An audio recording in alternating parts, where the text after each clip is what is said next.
മുഹമ്മദ് സാദിഖ്, പ്രശ്നമുണ്ട് എന്നുള്ള കാര്യം നിങ്ങളും സമ്മതിച്ചതാണ്. മന്ത്രിയുടെ കണക്കുകൾ ശരിയാണ് എന്നൊരു അഭിപ്രായമുണ്ടോ? നിങ്ങളിപ്പോൾ മന്ത്രിക്ക് നിവേദനം കൊടുത്തിരിക്കുകയാണല്ലോ. അപ്പോൾ അതിന്മേൽ നടപടി ഉണ്ടാകുമെന്ന് നിങ്ങൾ പ്രതീക്ഷിക്കുകയും ചെയ്തിരിക്കുന്നു. അപ്പോൾ നിലവിൽ മന്ത്രി പറഞ്ഞിരിക്കുന്നത് തെറ്റാണ് എന്ന് ഉറച്ചു പറയാത്ത എന്തുകൊണ്ടാണ്?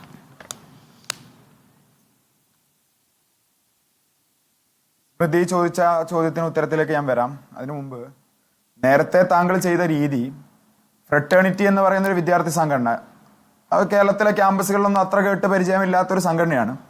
ആ സംഘടനയുടെ ഒരു പ്രതിനിധി എന്തൊക്കെയോ പറഞ്ഞുകൊണ്ടിരുന്നു, പല കാര്യങ്ങൾ പറഞ്ഞു. KSUവിനെതിരെയും MSFനെതിരെയും ലീഗിനെതിരെയും കോൺഗ്രസിനെതിരെയും എല്ലാം അദ്ദേഹം പറഞ്ഞു.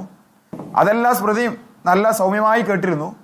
അദ്ദേഹം അതിനിടയ്ക്ക് ഒരു വെല്ലുവിളി നടത്തിയപ്പം ആ വെല്ലുവിളി പറഞ്ഞ് പൂർത്തീകരിക്കുന്നതിന് മുമ്പ് SFI ഇപ്പം മറുപടി പറയും, ഞങ്ങളുടെ കയ്യിൽ മറുപടി ഉണ്ട്, പക്ഷേ ഫ്രട്ടേണിറ്റി വെല്ലുവിളിക്കുമ്പോൾ ഒറ്റവാക്കിൽ ഉത്തരം എഴുതാൻ വേണ്ടി വന്നിരിക്കുന്നവരല്ല ഞങ്ങൾ കേരളത്തിൽ ഉത്തരവാദിത്തപ്പെട്ട ഒരു വിദ്യാർത്ഥി സംഘടന എന്നുള്ള നിലക്ക് വിദ്യാർത്ഥികളുടെ ഈ പ്രശ്നങ്ങൾ മനസ്സിലാക്കുന്നവരാ ഞങ്ങൾ. കണക്ക് തന്നെ പറയാം സമയം അനുവദിക്കുകയാണെങ്കിൽ. അല്ലെന്നേ, ഇവിടെ നിങ്ങൾ ചോദിക്കുന്ന സമയത്ത് എണ്ണിച്ചുട്ട അപ്പം പോലെ സ്കൂളുകളുടെ പേരിന്റെ എണ്ണം പറയാനല്ലേ ഞങ്ങൾ വന്നിരിക്കുന്നത്. ഇതൊരു ബൃഹത്തായ പ്രശ്നമാണ്. ഇതിലേക്ക് നയിച്ച പലതരം സാഹചര്യങ്ങളുണ്ട്.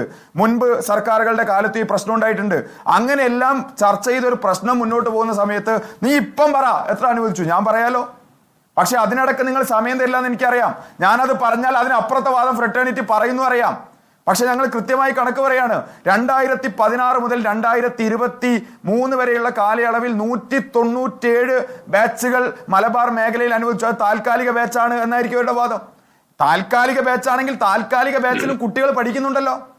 38 ബാച്ചുകൾ ഷിഫ്റ്റായി വന്നു. അതായത് മറ്റ് ജില്ലകളിൽ നിന്ന് കുട്ടികൾ കുറഞ്ഞ കോഴ്സുകൾ കണ്ടെത്തി ആ ബാച്ചുകൾ മലബാർ മേഖലയിലേക്ക് 38 ബാച്ചുകൾ ഷിഫ്റ്റായി കൊണ്ടുവന്നു. അത് പെർമനന്റ് ബാച്ചുകളാണ്. ആ സ്കൂളുകളുടെ പേര് ഞാൻ പറയണോ? നിങ്ങൾ അനുവദിക്കാനും എണ്ണി പറയും. അവര് ഉത്തരം മുട്ടി നിൽക്കുന്നത്. അവരുടെ ആ വെല്ലുവിളിക്ക് വിധേയപ്പെട്ട് നിൽക്കാൻ ഞങ്ങൾ തയ്യാറല്ല. പറഞ്ഞല്ലോ, 197 താൽക്കാലിക ബാച്ചുകൾ, 38 ഷിഫ്റ്റഡ് ബാച്ചുകൾ, ഇതെല്ലാം വന്നു. അതോടൊപ്പം ഓരോ ബാച്ചിലും കുട്ടികളുടെ എണ്ണം വർദ്ധിപ്പിച്ചു. ഇതെല്ലാം ഈ സർക്കാരിന്റെ കാലയളവിൽ ചെയ്തതാണ്. ഞങ്ങൾ ഇത് ചെയ്തു. മറ്റൊരു കാര്യം, ഇവിടെ എണ്ണം പെരുപ്പിച്ച് പറയാണല്ലോ. KSUവിന്റെ നേതാവും ഫ്രട്ടേണിറ്റിയുടെ നേതാവും എല്ലാം പറഞ്ഞു മലപ്പുറത്ത് 30,000 സീറ്റുകൾ വേക്കന്റ് ആണ്. പച്ചക്കള്ളാണ്. എന്തടിസ്ഥാനത്തിലാണ് 30,000 സീറ്റ് എന്ന് പറയുന്ന ഡാറ്റ ഇവർ പറയണത്? ഇപ്പൊ തന്നെയുള്ള കണക്ക് പരിശോധിച്ചാൽ 5,000-ഓളം സീറ്റുകൾ ഇനി അലോട്ട്മെന്റ് വരാനിരിക്കുകയാണ്. അതേപോലെ നിലവിൽ പ്രസിദ്ധീകരിച്ച അലോട്ട്മെന്റ് പ്രകാരം അഡ്മിഷൻ ലഭിച്ച വിദ്യാർത്ഥികൾ അഡ്മിഷൻ നേടിയിട്ടില്ല. ലഭിച്ചു, അലോട്ട്മെന്റ് ലഭിച്ചു. അതിനവർ പറയുന്ന കാരണം എന്തായിരിക്കും? കുട്ടികൾക്ക് താല്പര്യമില്ലാത്തത് കൊണ്ട്, ഇഷ്ടപ്പെട്ട കോഴ്സ് കിട്ടാത്തത് കൊണ്ട് ചേർന്നില്ല. എങ്കിൽ ഞാൻ ചോദിക്കട്ടെ, ഒരു കുട്ടി അപ്ലൈ ചെയ്യാത്ത സ്ഥലത്ത് അഡ്മിഷൻ കിട്ടുമോ? ഇതിനൊരു പ്രിഫറൻസ് ഉണ്ട്. അത് ഫസ്റ്റ് പ്രിഫറൻസ് കൊടുത്ത സ്ഥലത്ത് തന്നെ കിട്ടിക്കൊള്ളുന്നില്ല. സമീർ അലി എന്ന രക്ഷിതാവ് പറഞ്ഞ താങ്കൾ കേട്ടല്ലോ. താങ്കൾ ഈ ഫ്രട്ടേണിറ്റി മാത്രം എടുക്കണ്ട, ഇതുവരെ താങ്കൾ അത് മാത്രമേ കേട്ടുള്ളൂ. സമീർ അലി എന്ന രക്ഷിതാവ് പറഞ്ഞ് താങ്കൾ കേട്ടല്ലോ. അല്ല, ഈ ഫ്രട്ടേണിറ്റിയുടെ നേതാവ് പറഞ്ഞപ്പോൾ പറയുന്ന രക്ഷിതാവിന്റെ സമീർ അലി എന്ന് പറയുന്ന രക്ഷിതാവിന്റെ ആശങ്കയോടൊപ്പം നിൽക്കുന്നവരാ ഞങ്ങൾ. അദ്ദേഹത്തിന്റെ ആശങ്കയോ അല്ലെങ്കിൽ അദ്ദേഹത്തിന്റെ മകളുടെ അല്ലെങ്കിൽ കുട്ടിയുടെ പഠനത്തെ സംബന്ധിച്ചുള്ള ആശങ്കയോ പങ്കുവെക്കാത്തവരോ അത് ബോധ്യപ്പെടാത്തവരോ അല്ല ഞങ്ങൾ. ഞങ്ങൾ ഈ മലപ്പുറം ജില്ലയിൽ മുഴുവൻ A+ കിട്ടിയ നല്ല മാർക്കുള്ള വിദ്യാർത്ഥികളും ഇപ്പോൾ പ്രവേശനം കിട്ടാതെ പുറത്തു നിൽക്കുന്നു. തേർഡ് അലോട്ട്മെന്റ് കഴിഞ്ഞിട്ടും പുറത്തു നിൽക്കുന്നു. അതല്ലേ യാഥാർത്ഥ്യം? അല്ലേ?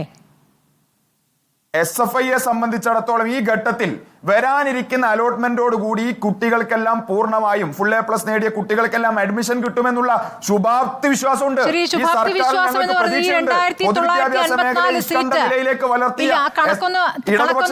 ഞങ്ങൾക്ക് പ്രതീക്ഷ ശരിവെക്കൂ. 2954 സീറ്റ് എന്നുള്ളതാണ് മന്ത്രി പറയുന്ന, അത്രയും ഷോർട്ടേജേ ഉള്ളൂ എന്ന്. അതാണോ SFIയും കരുതുന്നത്? മന്ത്രി പറയുന്ന കണക്ക് നിങ്ങൾ മന്ത്രിയോടോ സർക്കാരിനോടോ ചോദിക്കണം. നിങ്ങൾ SFI ചർച്ചയ്ക്ക് വിളിച്ചാൽ SFIയുടെ അഭിപ്രായം ഞങ്ങൾ പറയുന്നത്, സർക്കാരിന്റെ അഭിപ്രായമല്ലേ എന്ന് പറയുന്ന വിദ്യാർത്ഥി സംഘടനയുടെ ഈ വിഷയത്തിലുള്ള അഭിപ്രായം ഞങ്ങൾ പറയുന്നത്. നിങ്ങളുടെ അഭിപ്രായം വ്യത്യസ്തമാണോ എന്ന് മാത്രം പറയൂ. അഭിപ്രായം, ഈ നിലവിലുള്ള സീറ്റുകളിലുള്ള അപര്യാപ്തത പരിഹരിക്കപ്പെടണം. ആ അപര്യാപ്തത പരിഹരിക്കപ്പെടണം എന്നാണ് SFIയുടെ അഭിപ്രായം. താങ്കൾ UDF കാലത്ത് മുതൽ കണക്കുകൾ പറഞ്ഞല്ലോ. അപ്പോൾ ഈ കണക്ക് ശരിയാണോ അല്ലയോ പറയാൻ പറ്റാത്ത എന്താണ്? ഈ അപര്യാപ്തത എന്ന് പറയുന്നത് 2954 സീറ്റാണോ? അതാണെങ്കിൽ അടുത്ത അലോട്ട്മെന്റിൽ അത് പരിഹരിക്കുമെന്നാണ് മന്ത്രി പറയുന്നത്. ആ കണക്കാണോ? ആ കണക്ക് ശരിയാണോ? സീറ്റിന്റെ കൃത്യമായ കണക്കിൽ ലഭ്യമായ വസ്തുതയുടെ അടിസ്ഥാനത്തിൽ എന്റെ പക്കലില്ല. കാരണം ഈ അഡ്മിഷന്റെ അടിസ്ഥാനത്തിൽ എത്ര വന്നു, എത്ര പേർ ബാക്കിയായി എന്ന് എന്റെ പക്കൽ കൃത്യമായ കണക്കില്ല. പക്ഷെ ഒരു കാര്യം ഉറപ്പാണ്, കുട്ടികൾ അഡ്മിഷൻ ലഭിച്ചിട്ട് അലോട്ട്മെന്റ് നിങ്ങളുടെ കയ്യിലുള്ള കണക്ക് എന്താണെന്ന് പറയൂ. SFIക്ക് ഒരു കണക്കുണ്ടാവില്ല, കണക്ക് പറയൂ. ഇല്ലെന്നേ സ്മൃതി, അദ്ദേഹം പറഞ്ഞല്ലോ 2011 മുതലുള്ള കണക്ക് അദ്ദേഹം എടുത്തു. പക്ഷേ ഇത്തവണത്തെ കണക്ക് അദ്ദേഹത്തിന് എടുക്കാൻ കഴിഞ്ഞിട്ടില്ല. മുഹമ്മദ് സാദിഖ് പറയൂ. 32,000 എന്ന കണക്ക് തെറ്റാണെന്ന് താങ്കൾ പറഞ്ഞു. അപ്പോൾ താങ്കൾ നിങ്ങളുടെ കയ്യിലുള്ള കണക്ക്, SFIയുടെ കയ്യിലുള്ള കണക്ക്. മലപ്പുറം ജില്ലയിൽ ഇവർ ഈ പറയുന്ന 4 സംഖ്യ കടന്ന നിലയിലേക്കുള്ള അല്ലെങ്കിൽ പെരുപ്പിച്ച കണക്കുകളുണ്ടല്ലോ, 10,000 വ്യാജമാണ്. ആയിക്കോട്ടെ, നിങ്ങളുടെ സീറ്റുകൾ അപര്യാപ്ത നിലയിലില്ലാന്ന് നിങ്ങളുടെ കണക്ക് പറയൂ. ഞാൻ ഈ ഹയർ സെക്കൻഡറി ബോർഡിന്റെ ഡയറക്ടർ അല്ല, കൃത്യമായ എല്ലാ ഈ ആശങ്ക പരിഹരിക്കപ്പെടും എന്നുള്ള ആത്മവിശ്വാസത്തിൽ നിൽക്കുന്നു. ശരി, ആത്മവിശ്വാസം ഈ ഘട്ടം പൂർത്തീകരിക്കട്ടെ. തേർഡ് അലോട്ട്മെന്റ് വന്നല്ലേ ഉള്ളൂ, മുഴുവൻ അലോട്ട്മെന്റ് വരട്ടെ. 2011-ലെയും 12-ലെയും കണക്ക് ഞാൻ പറഞ്ഞു, അത് കഴിഞ്ഞുപോയ പ്രോസസ്സാണ്. ഇതിൽ കുട്ടികൾ ചേർന്ന കുട്ടികൾ അടുത്ത അലോട്ട്മെന്റിൽ എത്ര കിട്ടുമെന്ന് നോക്കിയതിന് ശേഷം സംസാരിക്കാം. ഈ ഘട്ടത്തിൽ തന്നെ പൂർണ്ണമായി കണക്ക് വേണമെന്ന് വാശി പിടിക്കല്ലേ? ശരി, വാശി പിടിക്കുന്നില്ല. ഇത് മലബാറിലെ ആകെ വിദ്യാർത്ഥികളോടുള്ള SFIയുടെ പ്രതികരണമായിട്ട് തന്നെ കാണുകയാണ്.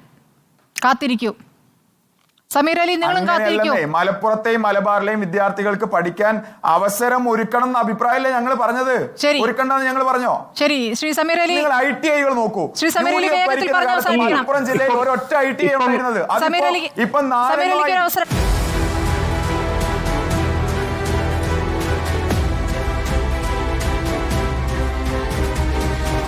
ഡിബേറ്റ് വിത്ത് സ്മൃതി പരുത്തിക്കാട്.